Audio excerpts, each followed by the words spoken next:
আসসালামু আলাইকুম। আজকে আমি আপনাদেরকে এই সুন্দর জামাটি তৈরি করে দেখাবো। এই জামাটি আমি 3 থেকে 4 বছরের বাচ্চার জন্য তৈরি করেছি। যদিও সব বাচ্চাদের বডি মেজারমেন্ট এক হয় না, তারপরও একটা ধারণা নিয়ে মোটামুটি একটা মাপ নিয়ে আমি এই জামাটি তৈরি করেছি। তো জামার উপরের অংশ তৈরি করার জন্য কাপড়টিকে আমি 4 ভাঁজে ভাঁজ করে নিয়েছি। কাপড়টি লম্বায় আছে 10 ইঞ্চি আর চওড়া আছে 8.25 ইঞ্চি। এখানে কাঁধের মাপ নিচ্ছি 5 ইঞ্চি। আর্মহোল নিচ্ছি 5 ইঞ্চি। গলার চওড়া নিচ্ছি 2 ইঞ্চি। সামনের গলার লম্বা নিচ্ছি 2.5 ইঞ্চি।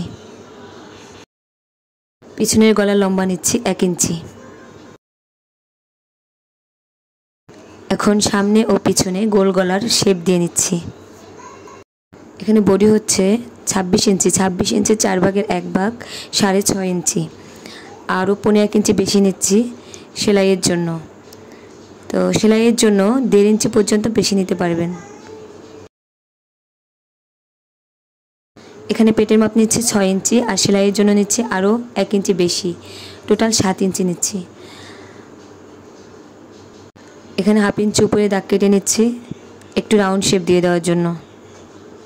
আর্মহোলের এখানে 1 ইঞ্চিতে দাগ কেটে নিয়েছি রাউন্ড শেপ দিয়ে দেওয়ার জন্য।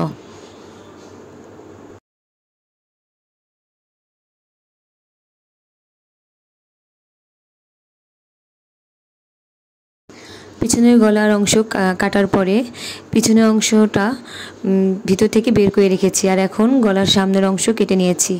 আর এখানে 1 স্কেল পরিমাণ কাপড় কেটে নিয়েছি গলায় পাইপিং করার জন্য। এখন পিছনের পার্টে বুতাম ঘর তৈরি করার জন্য ঠিক মাঝ বরাবর 3 ইঞ্চি পরিমাণ কেটে নিচ্ছি। বুতাম ঘরের জন্য 3.5 ইঞ্চি পট্টির কাপড় কেটে নিয়েছি। এই কাপড়টিরও ঠিক মাঝ বরাবর 3 ইঞ্চি পরিমাণ আমি কেটে নিয়েছি। এখন জামার কাপড়টা সোজা পাশে রেখে আর পট্টির কাপড়টা উল্টা পাশ করে রেখে একসাথে আমি সেলাই দিয়ে দিচ্ছি।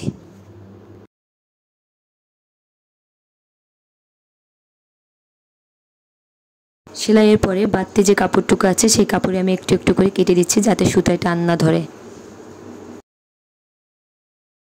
এখন পট্টির কাপড়টাকে জামার উল্টা পাশে নিয়ে একটা ভাঁজ দিয়ে তার উপরে সেলাই দিয়ে দিচ্ছি।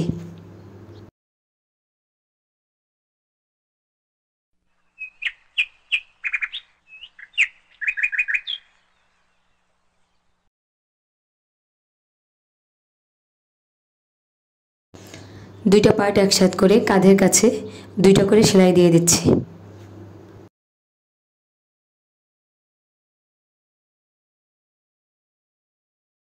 এখন জামার কাপড়টা উল্টা পাশে রেখে আবার পাইপিংয়ের কাপড়টা উল্টা পাশে রেখে 2টা কাপড় জয়েন করে দিচ্ছি গলায় পাইপিং সেট করার জন্য। এখন সেলাইয়ের পরে বাড়তি যে কাপড় আছে সেখানে একটু একটু করে কেটে দিচ্ছি। এখন কাপড়টাকে সোজা পাশে নিয়ে একদম মাথার দিকে একটা ভাঁজ দিয়ে দিতে হবে। তারপর পাশ থেকে পরপর 2বার ভাঁজ দিয়ে এর উপর সেলাই বসিয়ে দিতে হবে।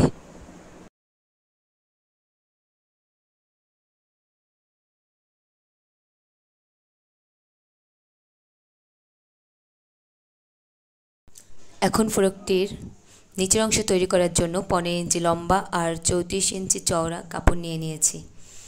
এখানে ফ্রকের একটা অংশের কাপড় আছে আর অন্য অংশটা আমি অফ ক্যামেরায় তৈরি করে নিয়েছি।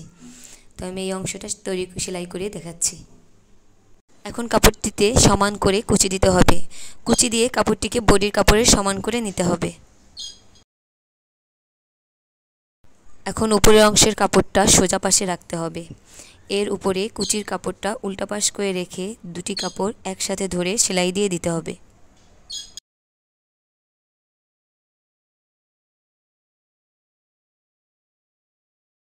হাতার জন্য 13 ইঞ্চি লম্বা আর 14 ইঞ্চি চওড়া কাপড় নিয়েছি। এখানে 2টি হাতার কাপড় আছে, কাপড়টিকে মাঝ বরাবর ভাঁজ দিয়ে নিয়েছি। কাপড়ের বন্ধ অংশ আমার দিকে আছে আর খোলা অংশ থেকে 2.5 ইঞ্চিতে দাগ কেটে নিয়েছি। এখন এই দাগ থেকে ফিতাটিকে কোনাকুনি ধরে আরেকটা দাগ দিয়ে নিচ্ছি, তাহলে আর্মহোলের শেপ দেওয়া অনেক সহজ হবে। হাতার মোহরার কাছে ঠিক যতটুকু ঘের আছে ততটুকু ঘের থাকবে এখানে হচ্ছে রাবার সেট করে দেব, কারণ হাতাটি কাফ হাতা হবে। এখানে 13 ইঞ্চি লম্বা আর 3 ইঞ্চি চওড়া 2 টুকরা কাপড় নিয়েছি হাতার উপরে একটু ক্যাপের মতো ডিজাইন করার জন্য। এখানেও হাতার মতো খোলা পাশ থেকে 2.5 ইঞ্চিতে দাগ কেটে নিয়ে আর্মহোলের দিক থেকে একটু রাউন্ড করে শেপ দিয়ে নিয়েছি। এখন রাউন্ড সাইড থেকে 2 বার ভাঁজ দিয়ে সেলাই দিয়ে নিচ্ছি। সোজা সাইড থেকে কুচি দিয়ে কাপড়টাকে 7 ইঞ্চি পরিমাণ করে নিতে হবে।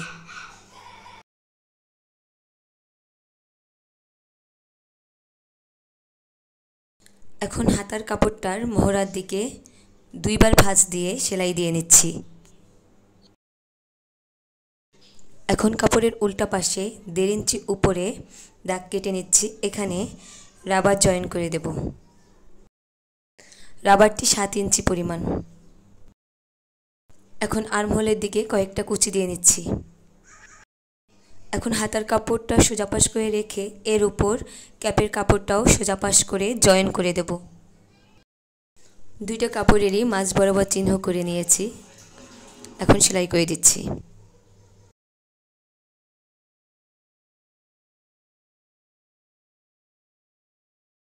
এখন জামার কাপড়টা সোজা পাশ করে রেখে এর উপর হাতার কাপড়টা উল্টা পাশ করে রেখে দুইটা কাপড় একসাথে সেলাই করে দিচ্ছি।